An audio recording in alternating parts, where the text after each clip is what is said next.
नमस्कार, बहुत स्वागत है आपका। आप देख रहे हैं किस्मत कनेक्शन और मैं हूं आपके साथ शैलेंद्र पांडे। आज हम बात करेंगे उत्पन्ना एकादशी की। मार्गशीर्ष महीने की ये एकादशी अपने आप में बहुत महत्वपूर्ण है, बहुत कीमती है, बहुत मूल्यवान है। इसका पूरा मामला क्या है, इसको समझने का प्रयास करेंगे। बात आपके राशियों की करेंगे और आपके प्रश्न का उत्तर भी देंगे। तो चलिए कार्यक्रम की शुरुआत करते हैं और सबसे पहले जान लेते हैं गुड लक। अगर आप नियमित रूप से किसी धर्म स्थान पर जाते हैं, धर्म स्थान पर जाकर के प्रार्थना करते हैं और हल्दी का तिलक लगाते हैं, तो इससे आपकी कुंडली का कमजोर बृहस्पति निश्चित रूप से मजबूत हो जाता है। सबसे पहले जानते हैं कि एकादशी का व्रत इतना महत्वपूर्ण क्यों है और उत्पन्ना एकादशी का महत्व क्या है। देखिए, व्रतों में सर्वाधिक महत्वपूर्ण व्रत एकादशी का होता है।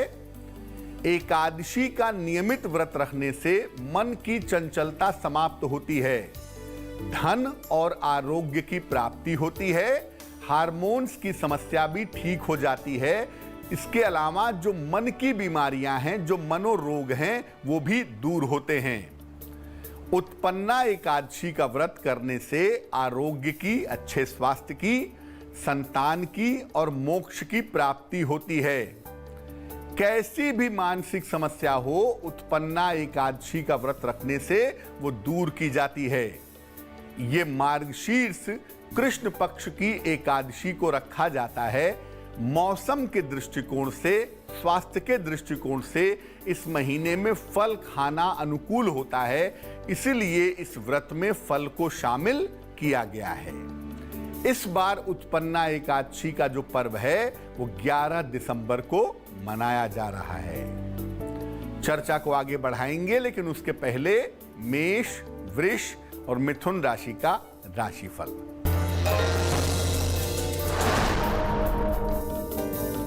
मेष राशि, दौड़ भाग बढ़ी रहेगी। परिवार में मंगल कार्य के योग हैं। महत्वपूर्ण दायित्व निभाने में लापरवाही ना करें। शुभ रंग सफेद और भाग्य होगा 70%।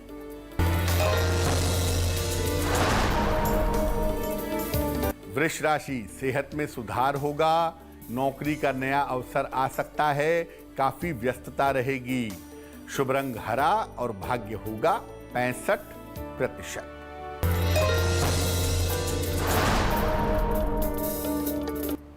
मिथुन राशि, उच्चाधिकारियों का सहयोग मिलेगा। धन की समस्याएं हल होंगी। संतान की चिंता दूर होगी। शुभ रंग गुलाबी और भाग्य होगा 75%।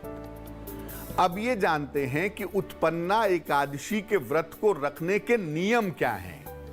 देखिए, ये व्रत 2 प्रकार से रखा जाता है। निर्जल व्रत, जिसमें जल भी नहीं पिया जाएगा। दूसरा होता है फल और जल ग्रहण करके, यानी फलाहारी या जलीय व्रत। सामान्यतः जो पूरे तरह से स्वस्थ हो उसी को निर्जल व्रत रखना चाहिए। बाकी लोगों को फल खा करके, नींबू पानी पी करके, जल पी करके उपवास रखना चाहिए। इस व्रत में दशमी को रात में भोजन नहीं करना चाहिए। एकादशी को प्रातःकाल भगवान कृष्ण की पूजा करनी चाहिए। इस व्रत में केवल फलों का भोग लगाया जाता है और बेहतर होगा कि इस दिन केवल जल और फल का सेवन किया जाए। कर्क, सिंह और कन्या राशि वालों का वक्त कैसा है, आइए जानते हैं।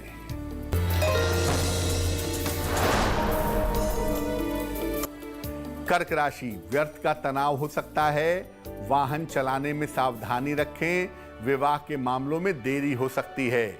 शुभ रंग पीला और भाग्य होगा 60%।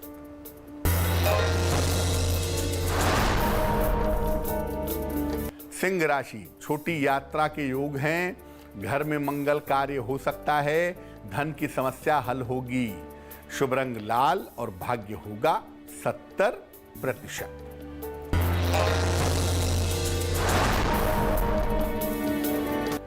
कन्या राशि, धन के मामलों में सफलता मिलेगी ऑफिस की समस्या कम होगी, रिश्तों में मधुरता आएगी। शुभ रंग क्रीम और भाग्य होगा 80%। चर्चा को आगे बढ़ाएंगे, लेकिन इसके पहले आपके प्रश्न का उत्तर देते हैं। असित बरन दास ने हमें सवाल लिखा है पश्चिम बंगाल से। अपनी छोटी बेटी के बारे में जानना चाहते हैं। उसकी जन्म की तारीख है 30 जुलाई 1994, 1994। जन्म का समय है 6:20 शाम को और जन्म का स्थान है पुरुलिया, पश्चिम बंगाल। ये लिख रहे हैं कि बिटिया की शादी कब होगी, वैवाहिक जीवन कैसा रहेगा, करियर कैसा होगा और भविष्य कैसा रहेगा। असित जी, आपकी बिटिया की कुंडली बनती है मकर लग्न की और इसकी राशि बनती है मेष राशि। महादशा चंद्रमा की और अंतरदशा भी चंद्रमा की चल रही है अप्रैल 2021 तक। देखिए, संभावना बहुत ज्यादा ये है कि मंगल की दशा में इनका विवाह होगा, यानी कि इनकी शादी होने की संभावना अप्रैल 2021 से दिसंबर 2021 के बीच में बन रही है। कुंडली में गुरु राहु का कॉम्बिनेशन भी है और इसके अलावा अगर हम देखें तो शुक्र से सप्तम भाव में शनि, चंद्रमा से सप्तम भाव में राहु और लग्न से सप्तम भाव में सूर्य बैठा हुआ है। कुंडली मिलाकर के सोच समझ के विवाह का निर्णय लीजिएगा। वैवाहिक जीवन बहुत अच्छा नहीं दिख रहा है। दूसरी बात यह है कि करियर अच्छा रहेगा। पुरुलिया से दूर रह करके नौकरी करेंगी। टेक्निकल या मैनेजमेंट सेक्टर में करियर में तरक्की इनको प्राप्त होगी। इनका विवाह अच्छा हो, जल्दी हो, बेहतर हो और इनका करियर अच्छा बना रहे, उसके लिए इनको एक ओपल बनवा के पहना दीजिए। 10-12 रत्ती का ओपल चांदी की अंगूठी में, दाहिने हाथ की तर्जनी उंगली में, शुक्रवार की शाम को ओपल पहनाने से लाभ होगा। अब ये जानते हैं कि उत्पन्ना एकादशी के दिन क्या नहीं करना चाहिए, क्या करने से बचना चाहिए। आप व्रत रखें या न रखें, लेकिन तामसिक आहार ग्रहण न करें। तामसिक आहार से, व्यवहार से, विचार से दूर रहें। बिना भगवान विष्णु को जल दिए हुए, उनकी पूजा किए हुए बिना दिन की शुरुआत ना करें। और अर्घ जब देंगे, भगवान विष्णु को जल अर्पित करेंगे तो जल से देंगे, उसमें हल्दी मिला करके, रोली या दूध नहीं मिलाएंगे। अगर आपका स्वास्थ्य ठीक नहीं है तो आप उपवास मत रखिए, लेकिन प्रक्रिया का पालन करिए। सुबह शाम दोनों समय पूजा करिए। प्याज, लहसुन, मांस, मदिरा का सेवन मत करिए। ज्यादा सात्विक रहिए तो आपके लिए बेहतर होगा। तुला, वृश्चिक और धनु राशि वालों का वक्त कैसा है, आइए जानते हैं। तुला राशि, नौकरी संबंधी समस्याएं हल होंगी। धन लाभ के योग बन रहे हैं। संपत्ति के मामलों में सफलता मिलेगी। शुभ रंग धानी और भाग्य होगा 90%।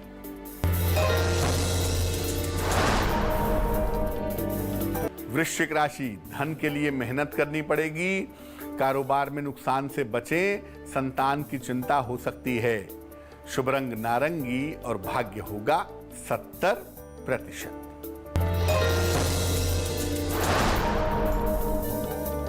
धनु राशि, नौकरी में परिवर्तन के योग हैं।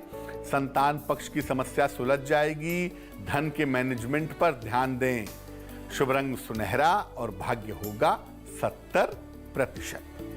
उत्पन्ना एकादशी पर प्रार्थना करने से, पूजा करने से संतान की प्राप्ति सरलता से हो जाती है। तो जिन लोगों को संतान की प्राप्ति करनी है वो उत्पन्ना एकादशी पर क्या करेंगे? प्रातः काल पति पत्नी संयुक्त रूप से एक साथ भगवान कृष्ण की उपासना करें। उन्हें पीले फल, पीले फूल, तुलसी के 2 पत्ते और पंचामृत अर्पित करें। इसके बाद संतान गोपाल मंत्र का 108 बार जप करें। मंत्र होगा ओम क्लीं देवकी सुत गोविंद वासुदेव जगतपते देह में तनियम कृष्ण त्वामहम शरणम गता।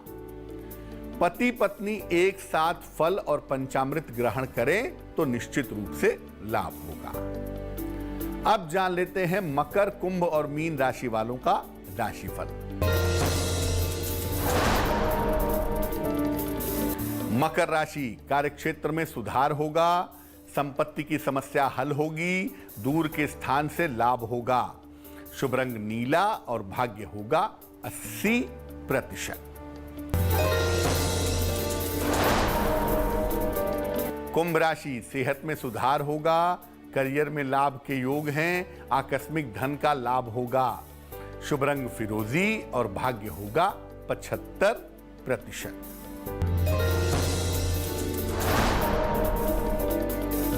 मीन राशि, करियर में लापरवाही न करें, यात्रा में सावधानी रखें, सफेद मिठाई का दान करें। शुभ रंग पीला और भाग्य होगा 60%। अब ये जानते हैं कि उत्पन्ना एकादशी पर अगर कोई और मनोकामना है तो उसको पूरा करने के लिए क्या करेंगे। भगवान कृष्ण को फल, तुलसी दल और पंचामृत अर्पित करें। इसके बाद जितना ज्यादा से ज्यादा संभव हो पाए क्लीं कृष्ण क्लीं, क्लीं कृष्ण क्लीं इस मंत्र का जप करें और भगवान से कामना पूर्ति की प्रार्थना करें। आपको निश्चित रूप से लाभ होगा। तो आज हमने बात की उत्पन्ना एकादशी की। अब जान लेते हैं क्या है आज की सलाह। अगर आकस्मिक रूप से कोई स्वास्थ्य की समस्या आ गई है तो क्या उपाय करेंगे। समस्या आने के साथ ही राम रक्षा स्तोत्र का पाठ करना शुरू कर दें। शिव जी के सामने अखंड घी का दीपक जला दें और तब तक जलने दें जब तक कि सेहत में सुधार होना शुरू ना हो जाए। जैसे ही ये उपाय करना शुरू करेंगे वैसे ही लाभ होना शुरू हो जाएगा। तो आज के लिए किस्मत कनेक्शन में बस इतना ही। फिर होंगे हाजिर किसी नए विषय के साथ, आपकी समस्याओं के समाधान के साथ। तब तक के लिए मुझे दीजिए इजाजत और आगे जरूर देखिए रिश्तों की कहानी संजय सिन्हा के साथ। नमस्कार।